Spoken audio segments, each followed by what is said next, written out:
अस्सलाम वालेकुम वीवर्स। मैं Rana Aftab Ali Empire law associate के फोरम से आपके साथ मुखातब हूँ। आज मैं आपको इंफॉर्मेशन दूंगा। अक्सर टैक्स पेड्स को नोटिस आ रहे होते हैं जी, आपके पास परचेज में और चीज़ थी तो सेल में और चीज़ थी। तो फेडरल बोर्ड रेवेन्यू ने कहा जी, जो आपके पास उसके एचएस कोड मेंशन किए हुए हैं, पाकिस्तान कस्टम टैरिफ में भी लिखे हुए हैं, ये आपको गूगल से भी इजीली मिल जाएंगे। तो आपके पास जो चीज परचेस में पड़ी है वही चीज सेल में आपने ऐड करनी है। और अक्सर डिपार्टमेंट में सेल टैक्स रिटर्न भी है ना, जो वो सबमिट नहीं होती, जो आपके पास पहले परचेज में चीज होनी चाहिए और सेल में भी वही चीज होनी चाहिए। एचएस कोड चीज मींस एचएस कोड। अगर आपको किसी चीज की वुड की सप्लाई दे रहे हैं तो आपके पास परचेज में तो ठीक है वुड आ रही है और सेल में भी वुड है, और जिससे आप परचेज कर रहे हैं उसकी भी सेल टैक्स रिटर्न में वही चीज परचेज में होनी चाहिए। होता है ऐसे है, लोगों के पास अक्सर चीजें परचेज होती नहीं है और एचएस कोड की होती है सेल टैक्स रिटर्न में, और एचएस कोड तो फिर वो नोटिस वगैरह आ जाते हैं, सर आपके पास ये चीज इनपुट में नहीं है।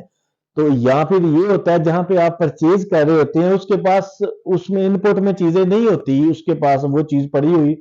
तो वो करता क्या है, वो अपनी परचेज में सेल टैक्स रिटर्न में अनेक्चर ए में उतने उसने की एचएस कोड की परचेज डाल देता है, जीरो वैल्यू की एग्जाम्प्ट के ऊपर रख के या जीरो रेटेड के ऊपर रख के वो डाल देता है।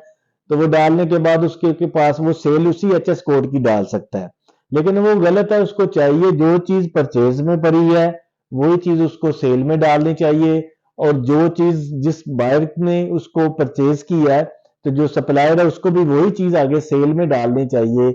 इसी तरह ही चेन सेल टैक्स रिटर्न में इशू लोगों को तब आते हैं जब वो परचेज और डाल देते हैं तो सेल का एचएस कोड और होता है, और टैक्स पेड को ये चाहिए अपनी उसी तरह सेल परचेज मेंशन करें और उसमें क्वांटिटी वगैरह केजी वगैरह और सारी चीजें sale and goods at standard rate के मुताबिक ही डालें।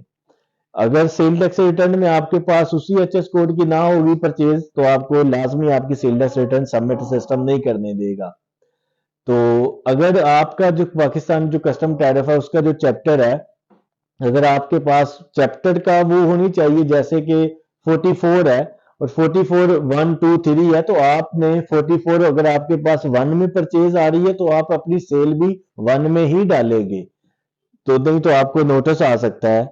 अगर किसी दोस्त को भी पर सेल टैक्स रिटर्न में कोई इश्यू हो सेल परचेज की एचएस कोड के ऊपर या चीजों के ऊपर समझ ना आ रही हो तो हमारा नंबर नीचे दिया गया है, राब्ता कर सकता है। जजाकल्लाह, मेरा और आपका हामी नासर हो।